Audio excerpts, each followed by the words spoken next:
Hola, mi amigo querido. Mira, el estudio de esta semana tiene que ver con el trabajo del Espíritu Santo en la vida de los creyentes y en el cumplimiento de la misión. Sabes que hay mucho mal entendido con relación a este tema. El otro día, por ejemplo, encontré un hermano que fue convertido hace más de 30 años y hasta hoy no tuvo la alegría de conducir una persona a Cristo. Ahora, el argumento que usa él para explicar su actitud es que él no recibió el don de ganar almas. Él recibió el don del canto y entonces se dedica a cantar. Este hermano es sincero y colabora con los esfuerzos evangelísticos de la iglesia siempre que hay programas de evangelización. Ahora él cree que por el hecho de participar en la música ya está cumpliendo la misión. Solo que este no es solo un malentendido que trae este hermano, sino que en la iglesia hay muchos hermanos sinceros que piensan del mismo modo. Piensan que porque están haciendo algo en la iglesia, están acomodando las flores o están arreglando los bancos, ya están cumpliendo la misión, ya están haciendo su parte.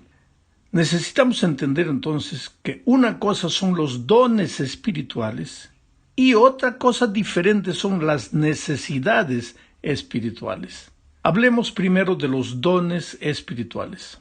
Para esto leamos primera a los Corintios capítulo 12, versículos 12 y 13. Dice, porque así como el cuerpo es uno, está hablando de la iglesia, el cuerpo es la iglesia, porque así como el cuerpo es uno y tiene muchos miembros, pero todos los miembros del cuerpo, siendo muchos, son un solo cuerpo, así también Cristo, porque por un solo espíritu fuimos todos bautizados en un cuerpo, sean judíos o griegos, sean esclavos o libres, y a todos se nos dio a beber de un mismo espíritu.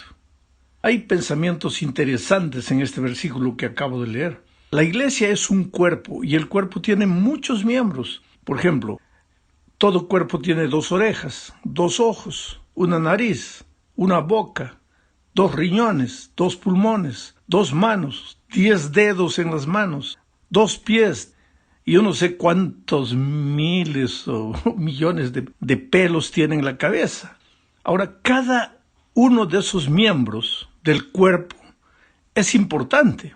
Porque el otro día una viejita me hizo una pregunta. Pastor, si todos somos miembros del cuerpo de Cristo, ¿qué seré yo? Yo seré un pelito. Y lo que ella estaba queriendo decir, yo no soy nada, no tengo nada. Ahora, yo cada mañana cuando me miro al espejo, me doy cuenta de cómo es importante un pelito. Así que no tengas ese sentimiento de insignificancia, de que no soy nada, ¿no? Es verdad que de acuerdo a la parábola que estudiamos esta semana, Dios distribuye dones. A unos les da 5, a otros les da 3, a otros les da 1. Pero no hay un miembro de la iglesia que no tenga por lo menos un don. Aunque se sienta un pelito, es parte del cuerpo de Cristo. Y lo que Pablo dice en primera a los Corintios 12, porque todo el capítulo 12 habla de los dones espirituales, es que cuando un miembro está mal, todo el cuerpo es afectado. La sanidad del cuerpo depende de la sanidad de cada miembro del cuerpo. Y cada miembro tiene una función. La saliva, por ejemplo. La saliva no nos fue dada por Dios para escupir. Entonces las glándulas salivares que están allí en nuestro cuerpo, que pueden decir yo no sirvo para nada, claro que sirven, porque cuando tú más masticas la comida, la saliva se mezcla con la comida y te facilita la digestión. Mira, ¿y quién se importa con las glándulas salivares? Y sin embargo, son importantes dentro de la estructura del cuerpo. Este es el primer mensaje de esta semana. Ahora entremos a la segunda parte del estudio. Hablemos del donador, el dador de toda buena dádiva. ¿Quién da los dones a la iglesia? ¿Quién distribuye los dones?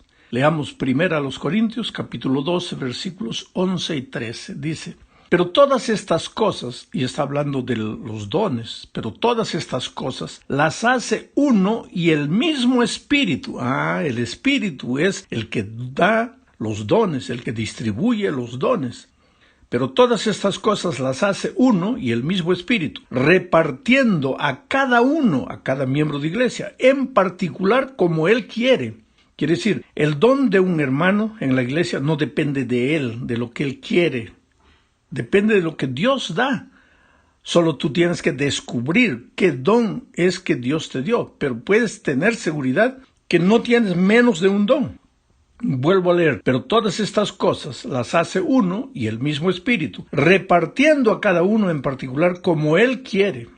Mas ahora Dios ha colocado a los miembros, cada uno de ellos en el cuerpo como Él quiso. Este versículo es interesante, son dos, el 11 y el 18. Porque en el versículo 11 se dice que es el Espíritu Santo que distribuye los dones. Y en el versículo 18 se dice que es Dios el que ha colocado los miembros a cada uno de ellos en el cuerpo como Él quiso. Este es un versículo, este texto muestra que el Espíritu Santo es Dios. Pero lo importante es que el Espíritu distribuye dones y que no hay un miembro de iglesia que no tenga un don. Este versículo es claro al afirmar que Dios distribuye sus dones de acuerdo a su voluntad. Ahora, antes de continuar hablando sobre este asunto, debemos ver la diferencia entre talento y don.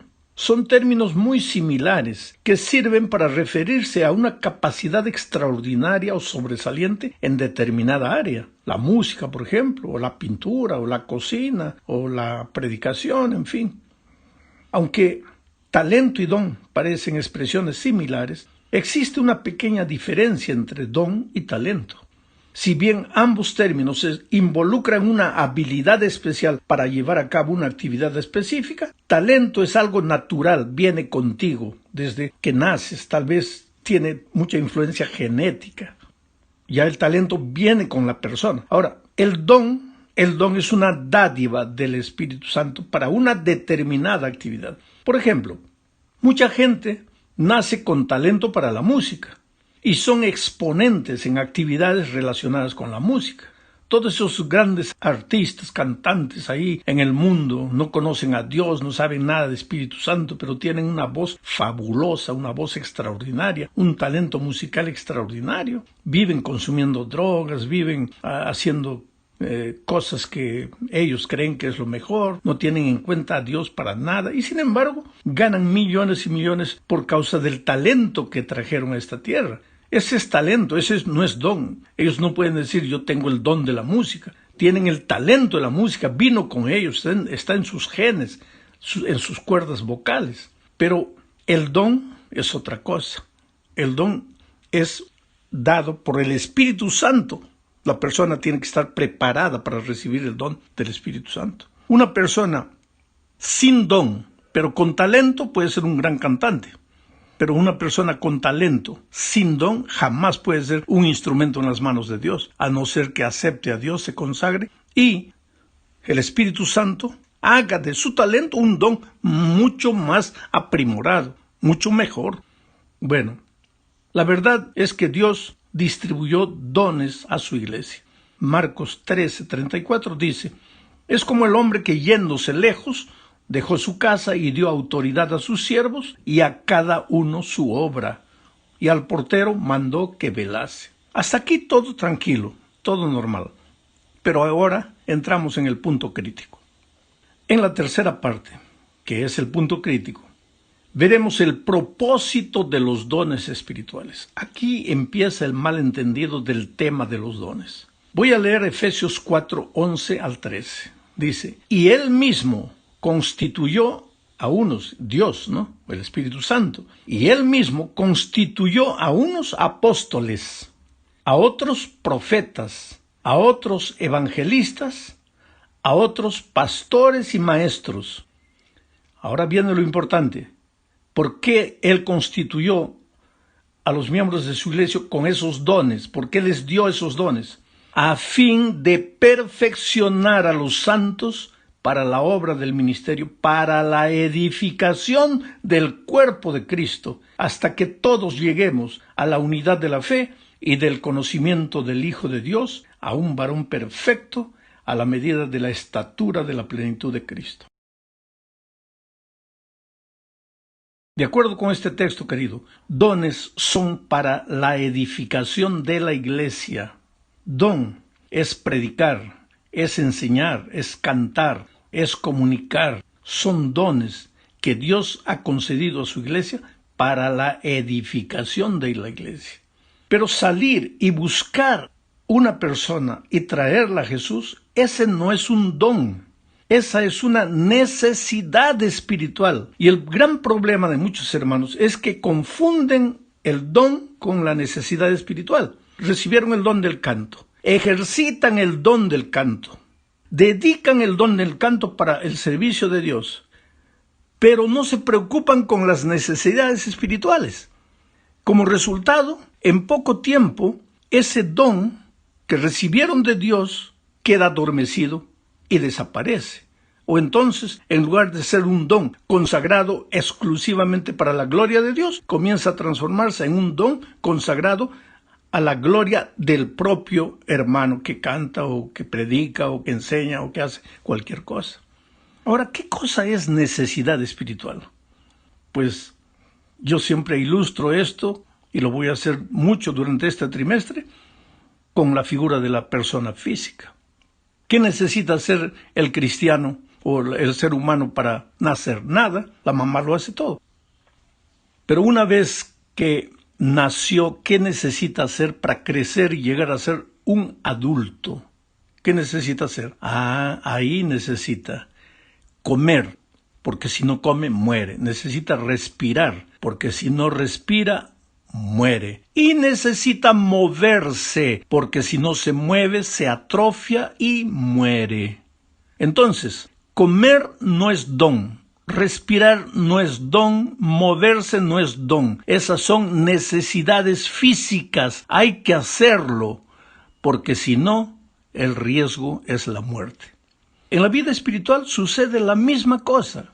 Todos nacemos en Cristo. No necesitamos hacer nada para alcanzar la salvación. Cristo lo hizo todo por nosotros. Pero una vez que hemos sido salvos, ahora para llegar a crecer a la estatura perfecta del varón, que es Cristo, para llegar al día de la redención, listos para ir con Jesús al cielo, necesitamos mantenernos vivos espiritualmente. Para nacer en Cristo, para alcanzar la salvación, no hicimos nada, pero ahora sí necesitamos hacer tres cosas: comer todos los días la palabra de Dios, respirar en todo tiempo a través de la oración y movernos constantemente a través de salir y buscar una persona y traerla para Jesucristo. ¿Dónde está el malentendido de todo este asunto? Que muchas personas que han recibido el don de cantar, por ejemplo, o de predicar un sermón, por ejemplo, o de hacer cualquier otra cosa, piensan que porque dedican ese don al servicio de Dios ya están cumpliendo su misión, pero nunca salen a buscar una persona para Cristo. Como resultado, pueden pasar 10, 20, 30 años y nunca condujeron una persona para Cristo. Entonces, el problema es el malentendido. La persona dice, no, es que yo no tengo el don de traer personas para Cristo. Pero es que traer una persona para Cristo, salir, hacerte amigo de una persona, orar por esa persona, acercarte de esa persona, irle hablando del amor de Jesús y finalmente traerla a tu grupo pequeño o traerla a una campaña evangelística, sentarte al lado de él, ayudarla en todo tiempo. Ese trabajo, ese no es don. Esa es una necesidad espiritual. Si no lo haces, te vas a oxidar, te vas a atrofiar y cuando Cristo venga no estarás listo para ir con Él. Ahí está el malentendido. Los dones Dios los distribuye, pero las necesidades el ser humano tiene que hacerlas. Dios no te va a hacer comer la palabra de Dios todos los días como un don. No va a orar por ti como un don. Y no va a salir en tu lugar a buscar a las personas. Tú tienes que hacerlo. Por ejemplo, yo no dudo que Dios me ha dado el don de la predicación, Pero el hecho de que yo tengo el don de la predicación no quiere decir que yo no deba estudiar la palabra de Dios todos los días, que no deba orar y que no deba buscar personas para Cristo. El don no sustituye la necesidad espiritual que todos tenemos de continuar creciendo en Jesucristo cada día. Continuemos con el estudio de esta lección. En la cuarta parte se habla de cómo descubrir los dones. Pues en la medida en que tú vas a Jesús y camines con Él cada día. ¿Qué cosa es caminar con Jesús cada día? Orar, estudiar la Biblia, buscar una persona para Cristo. En la medida que tú hagas eso, vas a cultivar una experiencia bonita de comunión con Dios. Y Él te va a ir revelando tus dones. Y de repente tú tienes algún don escondido que no lo has descubierto. Vuelvo a repetir, Dios ha distribuido dones variados en su iglesia. Hay una hermana que cocina maravilloso y puede ayudar en ese departamento. Hay otra hermana que sonríe maravillosa, puede quedarse en la puerta como recepcionista. Hay otro joven que sabe usar muy bien el computador, puede trabajar en la secretaría ayudando en la tesorería. Hay otro hermano que sabe pintar, pues prepare las ilustraciones, los cuadros ilustrativos. Hay otro que sabe hablar muy bonito, pues en una campaña evangelística, colócalo como un maestro de ceremonias. Hay el que sabe tocar piano en la campaña evangelística, que toque el piano, en los cultos de la iglesia, que toque el piano. Y el que sabe cantar, pues que cante en la campaña evangelística. Y el hermano que sabe predicar, predique durante la campaña evangelística. Pero eso no significa que ya cumplimos la misión. Además de eso, cada uno tiene que estudiar la Biblia todos los días, tiene que orar todos los días y tiene que salir buscando una persona para Cristo. Entonces, si tú no sabes cuál es tu don para la edificación de la iglesia, para el ministerio de la iglesia, para el crecimiento del cuerpo de Cristo, pídele a Dios, clama a Dios, Él te va a revelar, Él te va a mostrar el camino. Llegamos al fin del estudio de esta semana, hablando de la responsabilidad que cada cristiano tiene de hacer crecer los dones que recibió. Hay hermanos en la iglesia que han recibido muchos dones, son admirables, ¿saben? Son fascinantes, tienen una personalidad extraordinaria, saben enseñar, saben predicar, saben cantar. Todos quisiéramos ser como ellos, pero Dios ha distribuido dones. A unos les ha dado 5, a otros 3, a otros 1. Ahora, el peligro del que ha recibido 5 es mirar al que ha recibido 1 y pensar, si él ya está cumpliendo, entonces yo ya no tengo que preocuparme. Equivocado. Porque cuando Cristo venga te va a cobrar por los 5 dones que te dio. ¿Y cuál es el peligro del que recibió 1? Decir, pues yo soy un pelito en el cuerpo de Cristo, yo no soy nada. Y esconder y enterrar tu don y no colocarlo al servicio del cuerpo de Cristo. Cuando Cristo venga, Él te va a cobrar. Oh querido, tú eres maravilloso, tú eres precioso para Dios, Dios te ama. Estas lecciones no solo tienen que ser teoría, tienes que sentirte amado por Dios. Saber que a pesar de las dificultades que enfrentas, de repente has perdido un ser querido esta semana, de repente alguien que amas está muy mal con este problema del COVID, de repente has perdido el empleo, te sientes solo y ahora la lección viene a hablarte de dones, cuando tú no estás preocupado con don ninguno, tú estás preocupado con sobrevivir. Pero Dios te ama, querido. Y no confundas las cosas. Una cosa es por aquí y otra cosa es por allá. Dale a Dios el lugar que Dios tiene en tu vida. Y preocúpate por las cosas de tu familia, que también es responsabilidad tuya. Pero lo que tienes que saber es que tu vida está escondida en las manos de Dios. Y que esta frase que te estoy diciendo no es frase bonita de predicador. Dios te ama, querido. Aunque te sientas solo, aunque sientas que nadie te entiende, Dios sabe lo que estás sintiendo. Él sabe la noticia terrible que has recibido esta semana. Él sabe que estás desanimado ya, sin ganas de continuar luchando en la vida cristiana. Pero no desanimes. El peregrinaje en el desierto de esta vida va a terminar. Y muy pronto estaremos con Jesús eternamente. Que Dios te bendiga ricamente.